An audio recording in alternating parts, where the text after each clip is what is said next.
Hey everyone, it's Kai from Cool Collectibles back again for another review. As you can see, I'll go through the Blitzway Ghostbusters set of 4 figures, and I did get the special pack with Slimer and a few other accessories.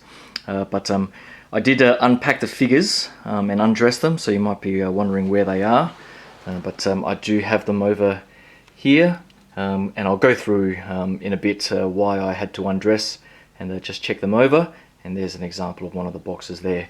But the room is a bit of a mess, and I'll probably be filming a collection update video soon to just go through all the things that I have received in the first 6 to 7 weeks of the year.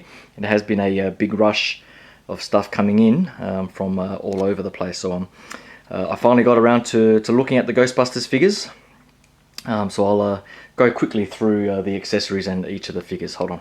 Alright, I won't spend too much time on the box, but the whole set came in a larger box with each of the figures themselves encased in their original boxes, and a separate box for Slimer and the police sort of Barricade set, and a few other accessories.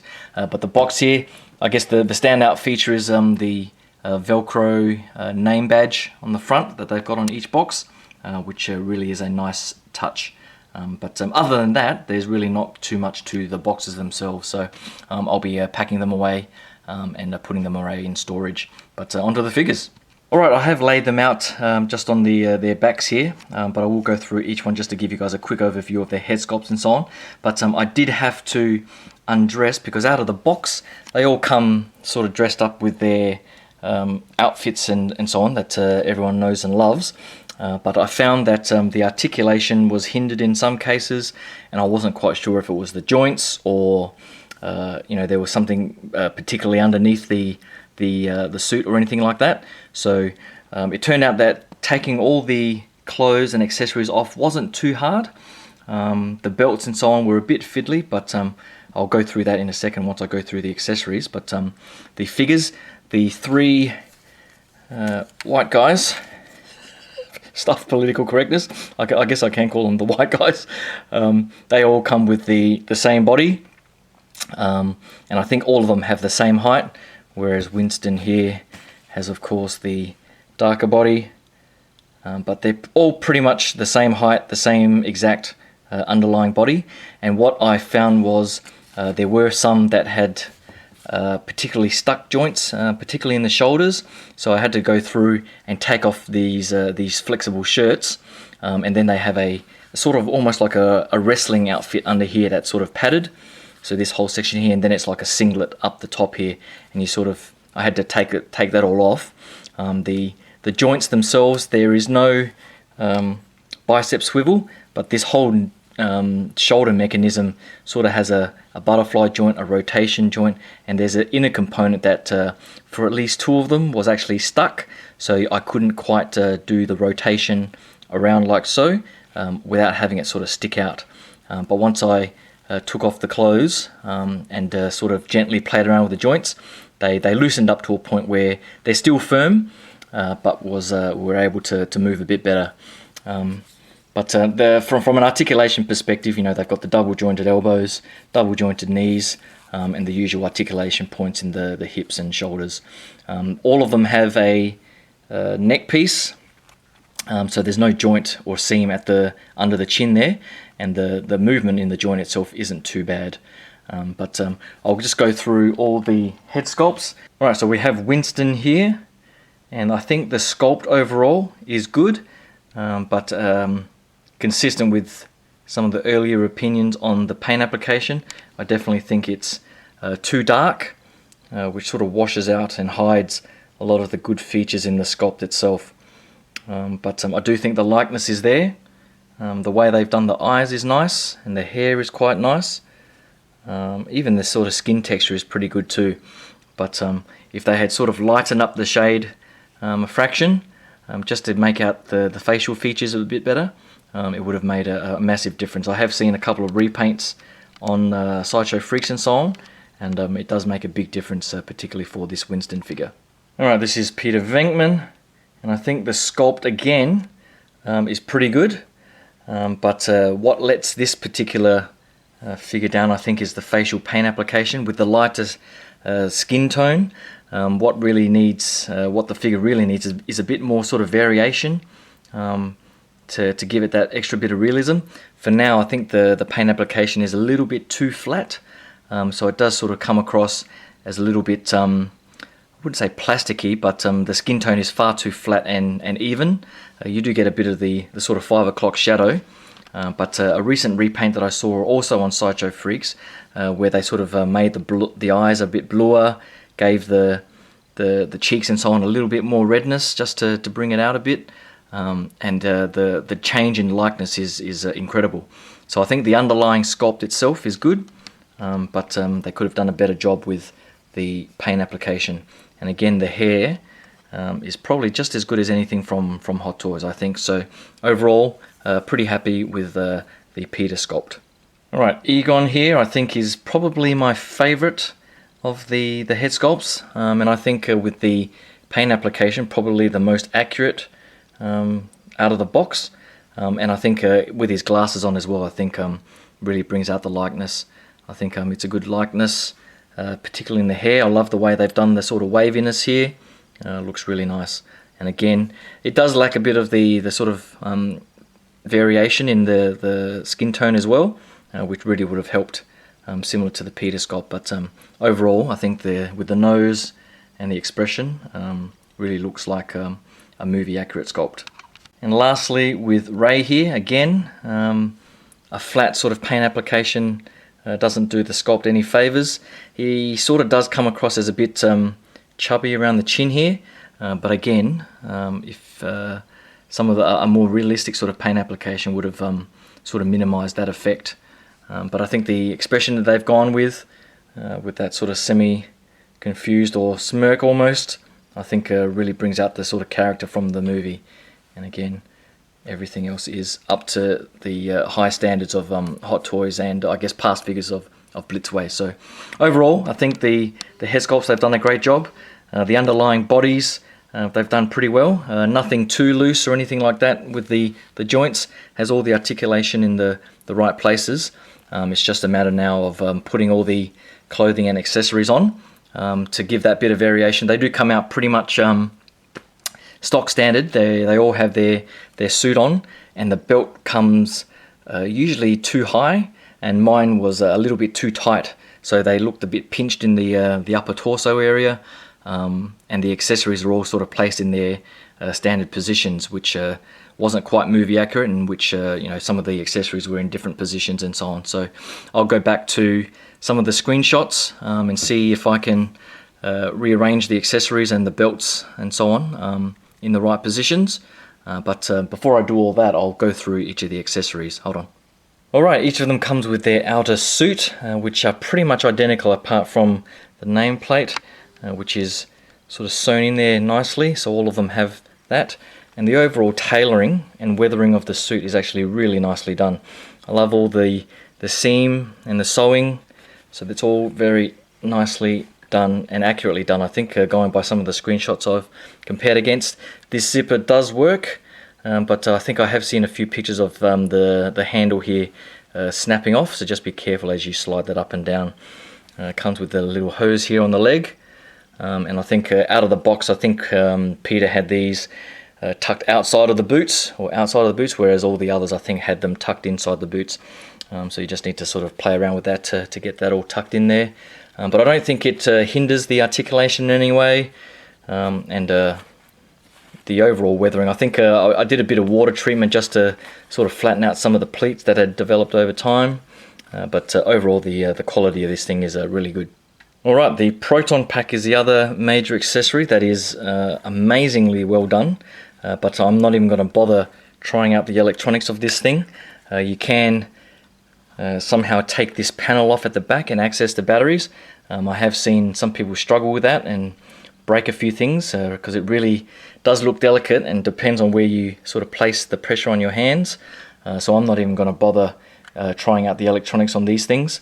The electronics on these figures, a lot of the Hot Toys figures I usually only try out once just to see if they work, and I never use them again, and I'm not going to risk wasting my time on that with these ones.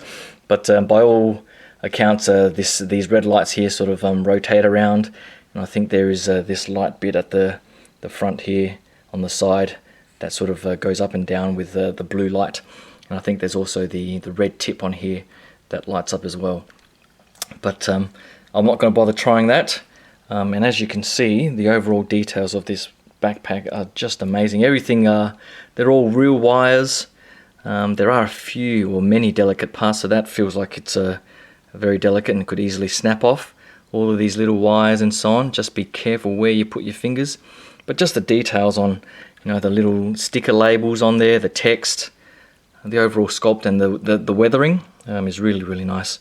This cable here is like I think it's metal. It's like a big or a tiny slinky, and then the handle here has a little clip that you see there that you can then sort of I don't know, you push it around the other way, and then you sort of just clip it in on the side like that, and that sort of holds in place like there. So just be careful where you place and make sure it clips in tightly, otherwise that might fly off and break something. But other than that, it does look very nice.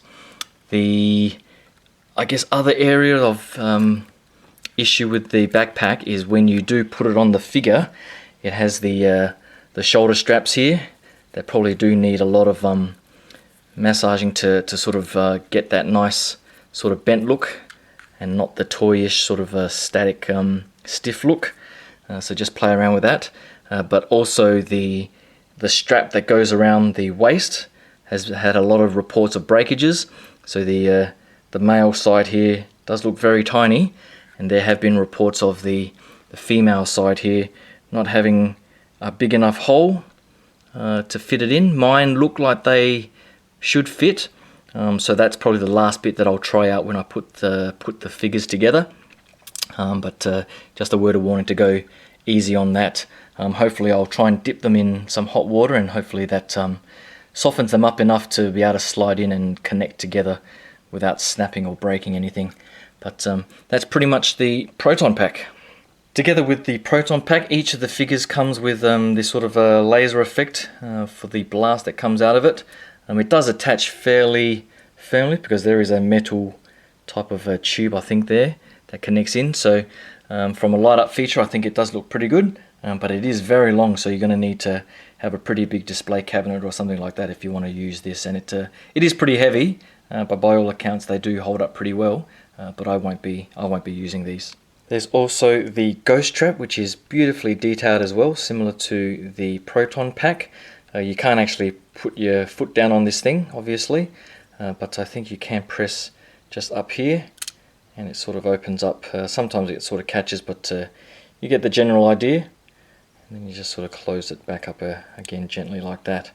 So again, the detailing is beautiful. I'll probably have one of them at least holding this in some way, one of them holding the proton blaster thing, and one of them holding the walkie-talkies, and maybe one of them holding the cigarette.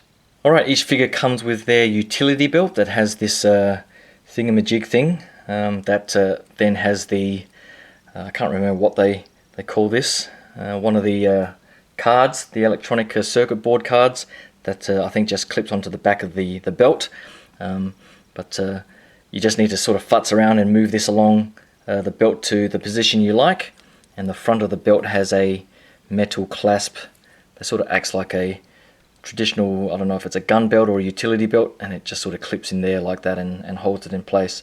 So you just need to be careful there. Luckily it is metal, so it should hold up fairly well.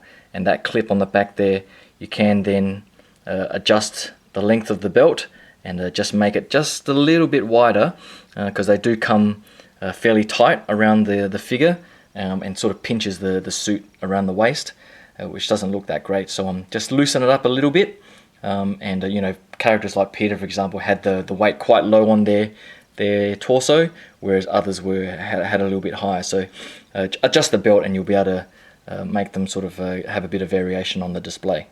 On the belt, each of them have the walkie-talkie holder that the belt sort of slides through that gap there, and each have the walkie-talkie. I'm not sure if the tip of this sort of comes up. Mine doesn't seem to. I'm not going to try and force that, but the walkie-talkie itself is pretty good, and they do come with the glove. I think it's the gloved hand that can hold the walkie-talkie, and that's the way that I'll have Peter displayed talking into this just as he's about to get slimed. Each belt also has these couple of I don't know if they're keyring holders or some sort of clips that they can use, and they're all metal, which is a nice added detail, and they sort of just slide through the belt through the gap there. And I think Peter, for example, had it on his left side, whereas others had it on their right side. So really depends on how you want to do it for movie accuracy, or it could be the other way. But either way, I'll get some screenshots and set it up at least to try and replicate what was in the movie. Some of them also come with the glove. I'm not sure if a couple of them do, or just Peter or someone, but you can then just sort of wrap that around the belt as well with the ungloved look. And they do come with a variety of ungloved hands. I think some more than others. So on these ones here, I'm not quite sure which character had these now. I think these might have been Peter's hands.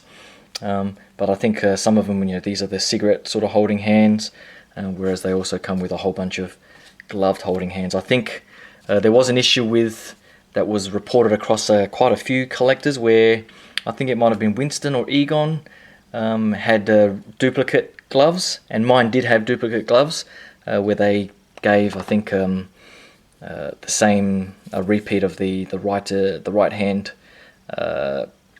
relaxed display, whereas I think they should have included, I think, the walkie-talkie holding hand. But I think there's enough to go around, so I'm not going to complain too much about it, and I'll just swap out the gloves for that particular character. I think they're all pretty much the same. So you can mix and match across the figures. And just lastly, I think the elbow pads are the same on all the characters, and you just sort of slide that around the elbows once you got the outfit on. And they are pretty nice and flexible, so it should be fairly easy to put back on. What else is there? I think, yes, I just noticed the cigarettes there, so you get two versions, and I'll probably have at least one of the characters holding that. I'm not sure if they fit into the mouth, or I think some people have used some sort of adhesive to stick it in there, but I'll probably just have them holding it in their hands. I was actually lucky that I took off all of their outfits, because if I didn't, I would never have known that each of them had a watch around their wrist, and so it's hidden by all the clothes and their gloves, so just be careful when you're taking that off that you don't misplace it. But the details aren't too bad, but for the most part no one will actually see them. Lastly, I just realised I forgot to show the boots. Each of the figures obviously comes with their boots here. The articulation is quite hindered, I think. It is a fairly hard plastic there, and there's not much give, but they just connect via their ankle pegs there, and the sculpting itself isn't too fancy, but they do look fairly good when they're all set up. So I think that's pretty much the last accessory, so I'll get to redressing all of the figures and then give you guys a look at what they do look like all together. Alright, just realised I forgot to go through a few other accessories. There is the Ghostbusters stand that each figure comes with. I'm not quite sure why they didn't just go with, even if they wanted a base like this, and just have the usual sort of crotch grabber. This whole sort of concept of these metal rods that you sort of assemble together with this piece at the top. Apparently it's meant to be able to, support different positions and rotations and so on, but I really think it's unnecessary, to be honest. For what you gain out of it, I'm pretty much just going to use them in this sort of stock standard position, just to hold them in that upright pose. So overall, I think the intent was good, but the execution was definitely lacking. Alright, each figure also comes with a variety of newspaper and magazine covers. So you get the Time magazine cover there. What's this one? Omni, the Atlantic, USA Today, New York Post, and what's this one? The Globe. I think the newspapers could have been done a little bit better. The paper is pretty grey and dark. I think the way Hot Toys did the newspapers for the Marty and Doc Brown figures from Back to the Future 2 was done better, but overall these are a nice addition to just sort of a display next to the figures. Because each figure does come with this set, you're going to have quite a few duplicates, but I guess you can just store those away. Alright, if you got the special pack, you would also have the Slimer set here, and I love the translucent base. You do get the sort of Ghostbusters logo there, but you can't really tell that it is the Ghostbusters logo. But I guess the standout feature is this beautiful translucent mold for Slimer. I think the paint application as well is fantastic. Love the teeth, love the sort of glossy texture in the tongue, and the whole body I think is done beautifully. I think one thing to note is mine. You'll see 1, 2, 3 bubbles caught there. Or no, maybe that's just 2, because this main white one there is the hole for this peg. But I do see a couple of bubbles there, air bubbles. So just be careful there, and check your figure to see if you've got too many more. I think from a normal sort of viewing and pose you won't notice too much, but just a note that I guess it must have been in through the manufacturing process, how they, I don't know how they sort of do this sort of plastic or translucent mold, but I have seen bubbles like that on some Takara Transformers figures as well, so, and their weapons and so on. But overall I think this is a fantastic rendition for Slimer. You also get this I guess a hanging Ghostbusters logo that does light up. I can't actually remember if I've got the batteries in there. I've probably taken them out now, but when I did put the batteries in and try them, the light is very dim, and so it's probably not worth the effort in putting the batteries in there, to be honest. But I guess I'm not sure what you would use this for, but I guess it's nice to have to hang around the house, I guess. I think the only other accessory that came with that set was the police barricade. I'll just grab that, hold on. Right, the barricade does come in 4 parts, so the 2 legs and the 2 halves of the main strip there that you can see, the centerpiece being there. It does come off, so you just sort of slide it up in the slot there. Overall it's nice, but some of the weathering could have been added. It's obviously too clean and blue, but I might see how I can sort of get some dirt wash or something on there just to give it a bit of variation, but it does look nice displayed next to the figures. Alright, and here they are finally set up. It's taken me probably in total 4 to 5 hours, if not more, to get these guys set up, at least in a way that I'm happy enough with. Probably not perfect, but happy enough. Now I guess I started with Venkman here. I tried to replicate that scene where he's about to get slimed, and in doing so you really have to adjust the belt that you see there. I adjusted the belt for all of them. You do need to be a little bit careful that you don't adjust them too much, that they sort of come apart from the metal springs in the center, or the clips. But once you sort of loosen them and give them a little bit more length, you can sort of have the flexibility to futz them and put them down as low as you want. And I guess in that scene he did have the belt slung fairly low, and the green strap for the Proton Pack fairly high. Now the Proton Pack, if you're about to clip that little thing in the middle there, I would highly recommend for all of them to dip both ends in hot water first. Now I double checked mine beforehand to make sure that the female end at least had the holes, and putting them in hot water actually made clipping them together a lot easier than I think many other collectors have had found them to be. I did try it first initially without hot water, and they are very tight, and it did feel like it was about to break, so I dipped them, and once the plastic sort of softened up a little bit, you can sort of put them and clip them together fairly nicely. The other point, now I almost got through all 4 without any breakages, but unfortunately it left to the last bloody one with Winston here. This little antenna piece that sticks on the back of the backpack, just on the back corner here.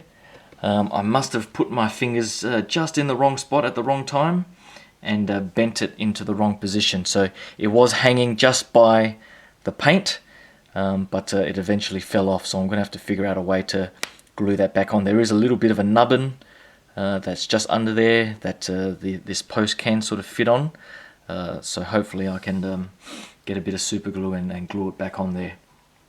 What other things that you sort of need to note? I did try to replicate that scene where Egon here is holding that, I don't know what it's called, the PKE thing or something rather, but he did have the wand here slung low like this. I think someone on the Sideshow Freaks indicated that someone else had sort of glued a piece where you can clip this little thing on the side there, but really you don't need to do that. There is a sort of slot on the side of the wand that has a little bit of a gap next to it that you can slide into the front pocket there, so it sort of gives the illusion of the same effect, and that's probably the way that I'll go there without having to mod the wand. But other than that, taking off all the clothes was definitely a good thing, so you could futz around, make sure you sort of fold and bend the straps to just loosen up the material so they sort of bend and fold around the shoulders a bit more naturally. And what else? I think that's pretty much it. It did take me a long time, so it's going to take a bit of patience, but in the end I think they do look absolutely fantastic on display. I think overall Blitzway have done an incredible job. Pretty much the only thing that they could have done better in my eyes is the facial paint applications. If they had just given them that little bit more variation in skin tone, that little bit more realism, these would have been right up there with the best of the best in from 2017 at least. Right now they rival anything made by Hot Toys, but I guess on display Hot Toys just has that extra little bit of realism in the face sculpts that put them over the line. But overall, attention to detail, everything else is fantastic. Oh, one more thing that I forgot. I did try to use these stands, and that sort of reiterates my point from before, that I think these are an absolute waste of time. With this piece at the back there, I don't know how you're meant to use this with the backpacks in place. The Proton Packs just get in the way, and they can't even stand on this thing. So in the end, this is just going to end up in the box, I think, because there is no other option to use the normal crotch grabber. So absolute waste, and very frustrating for mine. I'll probably end up using Sideshow's Star Wars rejects over there, so or I'll get some cheap ones from eBay or something like that. But other than that, that's pretty much it. Just go slow. The straps all sort of work. Just be careful where you put your fingers, that's all. I made the mistake of breaking my thing off right at the last minute. I almost got there without breaking anything, so that was unfortunate. But other than that, I think they're fantastic. So hopefully you like that fairly good look at these figures. It's taken a while, and I think they'll take pride of place in my collection anyway, in the display cabinet. So hopefully you can click that like and subscribe button. I do have the Hot Toys Hothlear and the Mark 6 diecast coming after Chinese New Year from Sideshow, so hopefully you can subscribe and stay tuned for that. But other than that, thanks again, and I'll talk to you guys soon. Cheers. Bye.